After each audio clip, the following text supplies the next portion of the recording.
And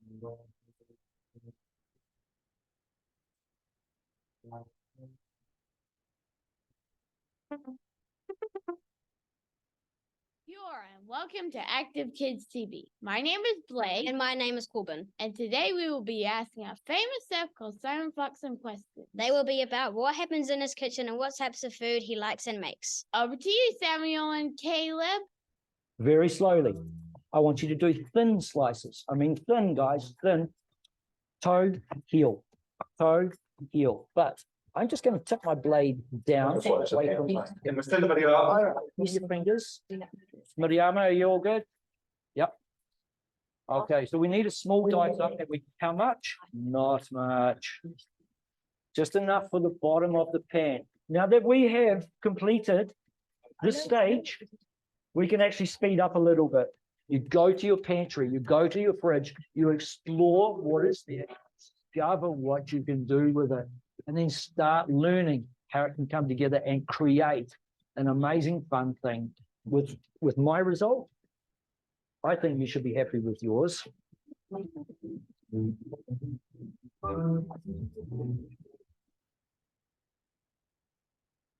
Welcome to Active Kids TV. I'm Caleb. And I'm Sam. And we are here with Simon Fox to talk about getting involved in cooking. Simon, Sam, hi. I would like to ask you, me and Caleb, we would like to ask you a few questions about your show, Kitchen Kids. Absolutely.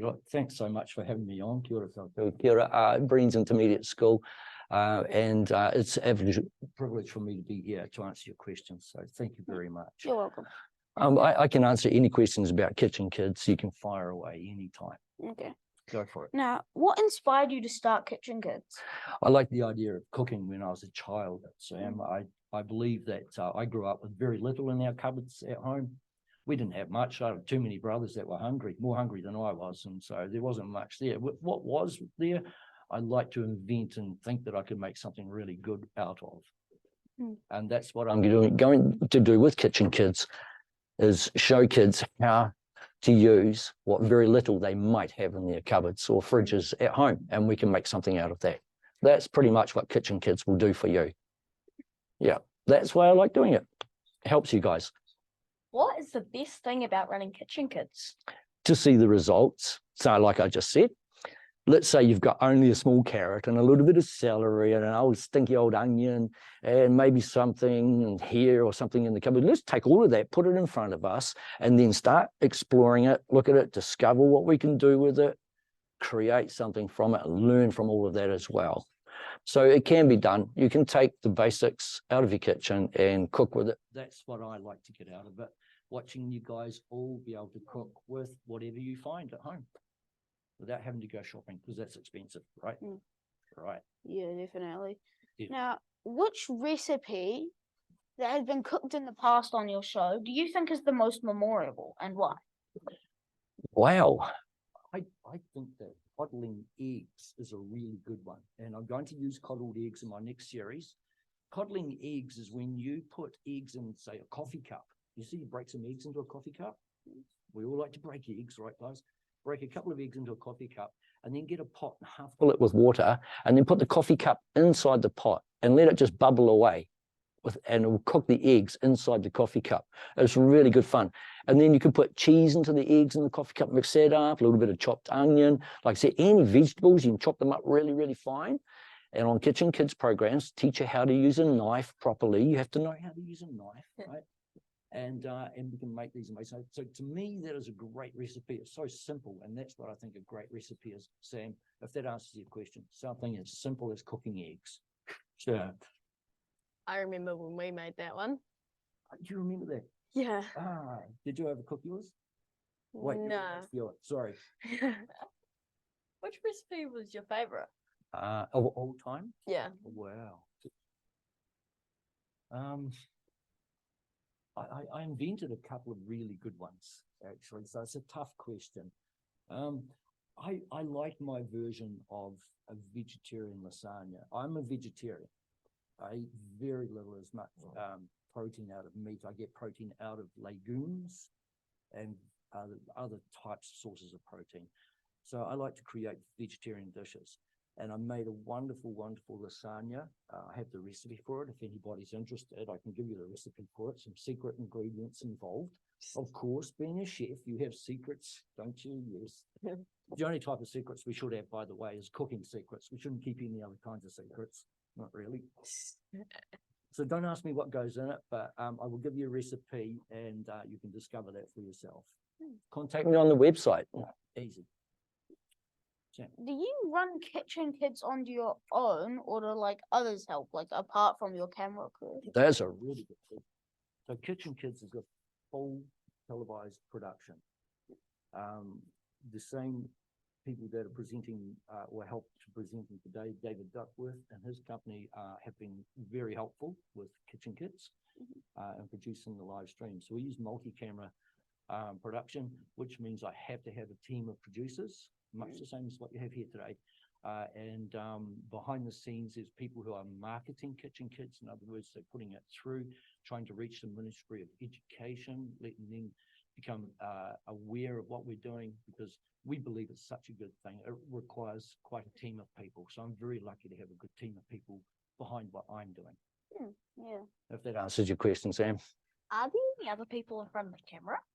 Not yet, but I really want that to happen. I want you guys to actually take an interest in cooking and in time to come become host chefs on Kitchen Kids. I think it would be a great thing. I'd love to be able to think that you could become a chef just based on your interest in Kitchen Kids early in life. There's no reason why you couldn't end up being a chef if that's what you want to do. And I can certainly help you to do that. To have other chefs in front of the camera would be ideal. Because there's so many different ways of cooking and so many different things you can do. And all different chefs have different ideas, just like you guys do. When you get in the kitchen at home, you get some great ideas, right? And that's why I'm here to help. You jump on my website or on my videos and you can watch and learn from me. And that's what it's all about. That's what I like to do. Who created Kitchen Kids? It was my idea. But my grandchildren will say it's their idea. So we used to cook at home with the grandkids. I had 3 little grandkids, Case and Hayes and Marley, and they would be allowed to sit on the bench while I would cook. And they would help just mixing things in bowls. And then they're watching day after day after day, watching Granddad cooking. And they see it from the start to the finish. So then we started filming it. And I started filming the kids cooking. And it was a lot of fun. After dinner, we sat and we put the film on the TV and we watched the kids all cooking together. And we thought it was such a good idea that other kids could do it too. So Kitchen Kids puts you on the camera and everyone gets to see what you're doing, which is really cool. Really cool. Simon, Hello. you ran Kitchen Kids for a reason. What do you want the students to benefit from? Yes, I like the question. I like the answer even more. I want you to learn life skills from me. I want you to understand that working together in a kitchen requires harmony. It requires friendship. It requires a lot of aroha. Food requires love and care. Going back to those coddled eggs, coddled means to hold and care for. If you're coddling something, you're caring for it. So that is, to me, underpins what everything in the kitchen is all about. And I want you to become better people by going into the kitchen and coming out having gained some life's lessons, especially if you're working together in a kitchen. Getting along together to produce something amazing and healthy and nutritious is a good start to any day. That's very interesting. Thanks. What were the dishes you won the Gold Plate Awards with? Winning awards, what a great thing. Yeah. Makes you feel special. So the New Zealand Beef and Lamb Association are a business in New Zealand that promote our beef and lamb, our own beef and lamb. And they, for a number of years, they don't do it anymore, offer these awards. For me, it was a challenge. I worked in 2 different restaurants for other people. They weren't in my restaurants, but you can win these. Mine was for a beef dish. I did a fillet steak, like a mignon with mushroom, bacon, creamy sauce. It was just a surprise to know the judges were there that day and actually experienced this dish that I made. And I won a gold plate for that one. Another beef dish I did was a slow cooked dish. I believe that your family loves slow cooked food. Yeah. Well, so did the judges on this particular day, and I got a gold plate for that. And then the two lamb dishes. One was a ragout, again, a very French style slow cooked dish. Look up ragout, it's a funny word. But I won for that. And I did a lamb fillet, which I used a crust of pine nuts on as well. Great protein. So they loved it. I guess I was just fortunate on the day.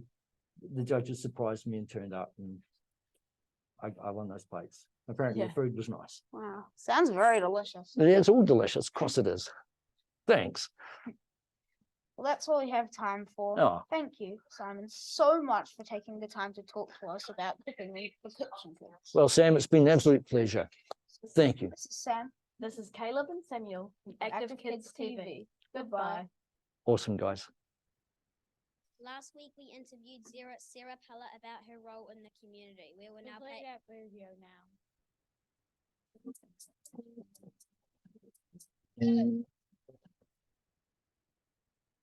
Hi, and welcome to Active Kids TV. I'm Alfie, And I'm Peter. and we are here with Sarah Pallett to talk about being a politician in our local community. Hi, Sarah. Good morning. Hi, everyone. We're just going to ask you some questions, if that's all right. Yeah. Firstly, what inspired you to become a member of politics, So one of the things, of Parliament, even? a member of parliament? Yeah. So one of the things that really matters to me is making things better for other people. And I just felt that that was the best way of doing that.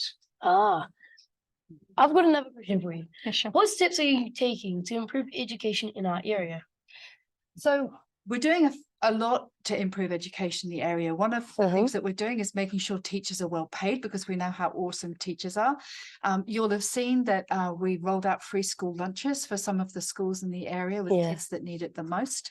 And we've had a lot of building projects. So after the earthquakes, we needed to do a lot of building to make sure that all Yeah. our school buildings were exactly how we wanted them to be. Mhm. Great answer.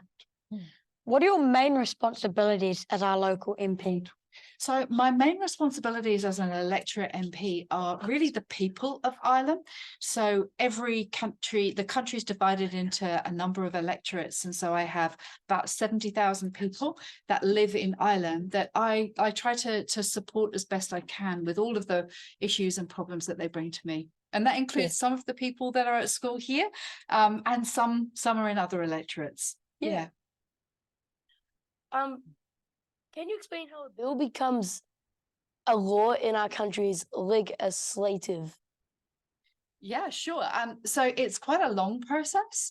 So first of all, it has to be drafted. And we have lots of very smart lawyers that actually work to make sure that we're presenting a good bill, even in its first draft. And then it goes to Parliament for a first reading. It goes to select committee, where what we do is we actually goes to a specialist committee. So if it was a bill about health, it would come to the health select committee, which I'm on. Yeah, and so then it comes to us and we have a really good look at it between the whole committee, and that's got Labour Party members, National Party members, ACT Party members, Green Party members. Between all of us, we try to make the bill as good as it can be. And we also hear from the public as well. Goes back to Parliament for a second reading, has something called the Committee of the Whole House, and then a third reading, and then it goes through final royal assent. And that's when it kicks into be a law that affects all of us. So it's quite a long process, but it's a really good one. Yeah, quite a big process. It is, time consuming. Well, how can young people like us get more involved in local politics? Yeah, so I mean, it's really good to see young people being involved in local politics. And I just, one of the best things about being an MP is hearing from the community. So sometimes schools will have a conversation in class about what they want to see changed, you know, what they want to be better. And then they'll often get together and write to me.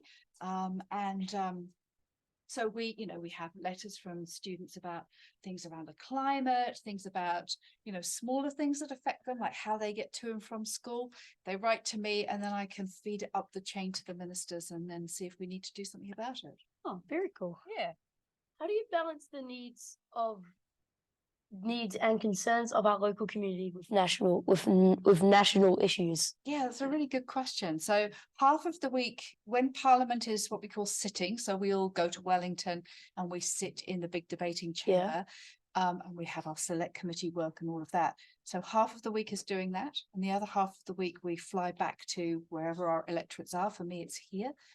Fly back from Wellington to here, and then we spend the other half of the week here. So I have constituent clinics. I have lots of meetings, lots of visits to places like Breens, you know, and I get to do really awesome fun stuff like this too. So it's a really busy life, but it's a really good one. Sounds very busy. What issues in our community are you currently working on to address? Yeah, so a lot of people are worried about the cost of living at the moment, so which is a big problem that is affecting the whole country. It's not just Ireland.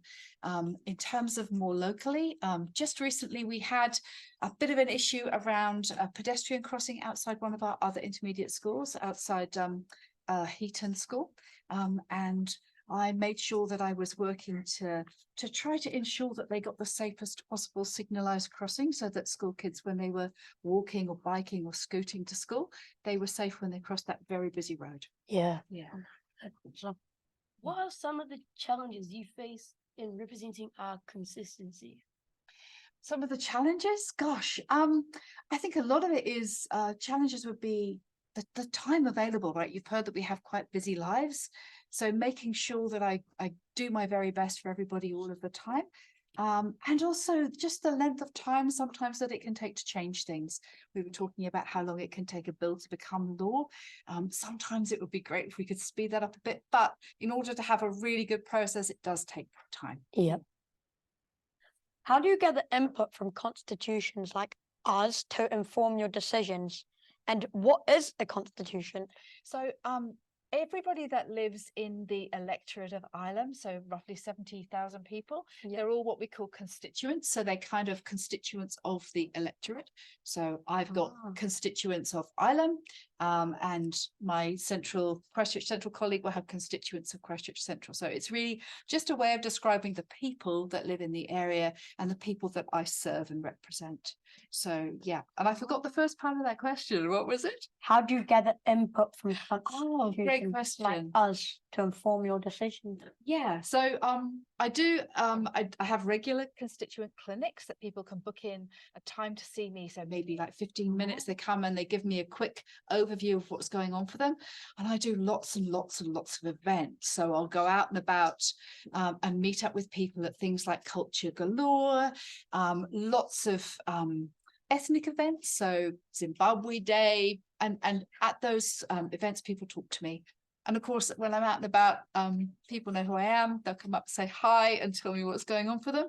So there are lots of ways that people can reach out, and we have lots of emails, lots of phone calls, you know, lots of interaction on my social media. So my Facebook, my Twitter, my Instagram, those are all ways that people can reach out if they want to have their say, which is great. Very well. Do you have any advice for students interested in pursuing a career in politics? Yeah, I think, do you know, I think the best piece of advice I could give was get to know yourself really well, because this is a job of service. So you're serving the community. And I think if you know who you are and, you know, what you stand for, what matters to you, it gives you a really good grounding in moving forward into a career in politics. So, yeah, and obviously work hard at school, and you do read up about it, like watch the news, you know, go online, have a look at what's being said, and just really feed that knowledge and interest. Yeah. Well, can you vote? And if so, who will you be voting for? Yeah, so I'm a citizen of New Zealand and I'm over 18. Permanent residents can also vote, and people who have refugee status. So yes, I can vote, and I live in the Islay electorate, which means that I can vote in the Islay electorate for the Islay MP. So yeah, I can vote, and I can vote for myself, which is a really interesting thing, right? Yeah. So, yeah, so I will be voting for myself, and I'll also, because you've got to back yourself, right? And I'll vote for myself to hopefully get the opportunity to serve the people of Ireland for another 3 years. And I'll also be putting my party vote to Labour, which is the party that I represent. So you have Yep. 2 votes, you have your electorate MP vote and you have your party vote. So I'll be ticking Sarah Pallett and I'll be ticking Labour. So any Yeah. members of parliament can vote.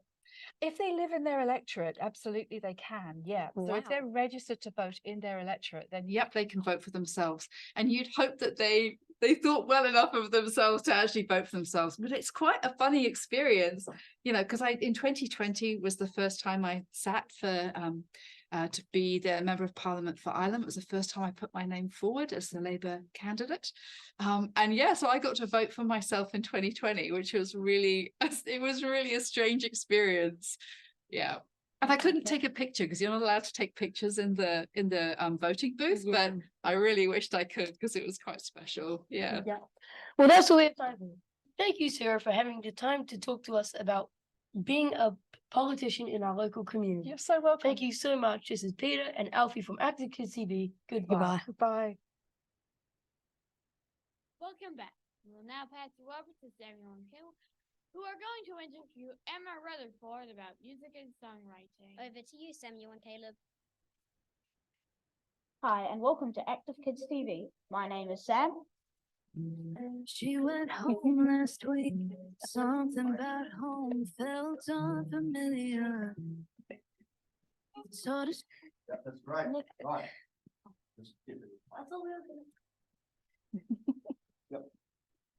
Hi, and welcome to Active Kids TV. I am Sam. And I'm Caleb. We're here with Emma Rutherford to talk to her about her musician career. Hi, Emma. First of all, welcome to Along to Brins. Now, according to our producers, we understand that you have a career in music. You're a singer and a songwriter, and we'd like you to tell us a bit about yourself. Is that okay? Yeah. Oh. Thank you so much for having me. My name is Emma, and I'm so excited to be here. But yeah, I'm a musician. Last year, I finished my music degree, and I made the decision that I want to continue following my dream. And I'm a full-time musician, so I gig every weekend, and I write my own music and release it all the time. So yeah. How many songs have you produced? 3. Spotify right now and all the other streaming platforms. Do you know what their titles are? Yes. So last year I released my first single, it's called Think of Me. Then in summer, so this year I released a song called Crazy, which is a fun, dancey summer jam. And more recently I released a song called Ghost Town, which is about my hometown, Oxford, so about 40 minutes away, a small country town. And I think we're going to watch my music video. Yeah. Which is pretty exciting. You guys are coming. So let's go see that video now.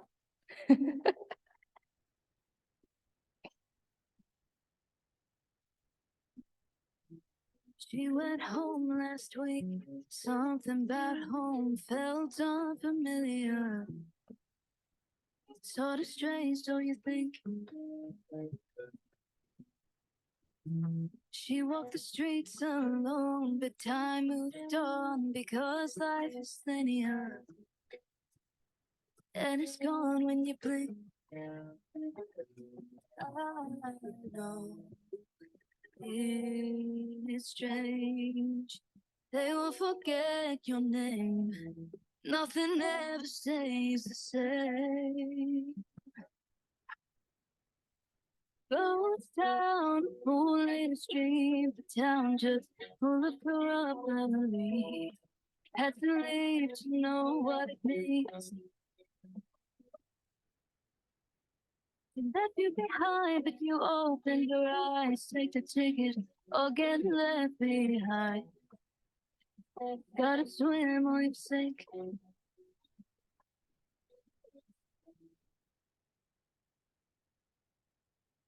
16 was just a state of mind. What are you still trying to find? Bed her soul in the pouring rain. No, you can't go back again. Sweet memories, naive mistakes. Nothing changes, nothing stays the same. Staying behind and chasing ghosts of the ones you hurt the most. I know it's strange. They will forget your name. Nothing ever stays the same. Goes down, pool in the stream, the town just full of corrupt belief. Had to leave to know what it means. Left you behind, but you opened your eyes. Take the ticket or get left behind. Gotta swim or you sink. Goes down, pool in the street, the town just full of corrupt. Hi, and welcome back. We are asking Emma Rutherford some more questions. Have you done any collaborations? Not yet, but I do have a really exciting collab coming up soon. Yeah, a really cool single coming up. But with the music video you just watched, I guess I did collaborate with my amazing cameraman David, which you guys know. A very cool guy, a really great team of people behind the video. So yeah, that was a lot of fun. But yeah, stay tuned because we've got some cool stuff coming up. How old were you when you discovered your talent for singing and music? Oh, that's a really good question. I've always loved music. I really can't remember. I can't remember when I started to love it because I think I always had. I think I was just born to sing. I really just love it. So it's been a big part of my life ever since I was really small. School notices. What inspired you to sing? Oh, I think I just grew up around music. I had Family members like my grandma who love music and my parents love music, although I don't really know if they like singing in front of people like me. But it's just always been a part of my life. So I've always been, and everything inspires me music-wise, new music and things like that. So yeah. Well, that is all we have time for. Thank you, Emma, so much for taking time to talk to us about your musician career. This is Caleb and Samuel from Active Kids TV. Back over to you, Corbin and Blake. Thank you, Emma and Simon, for coming in to be interviewed. We look forward to catching up again next time. This is Blake and Corbin from Active Kids TV at Breens Intermediate. See you next time. Goodbye.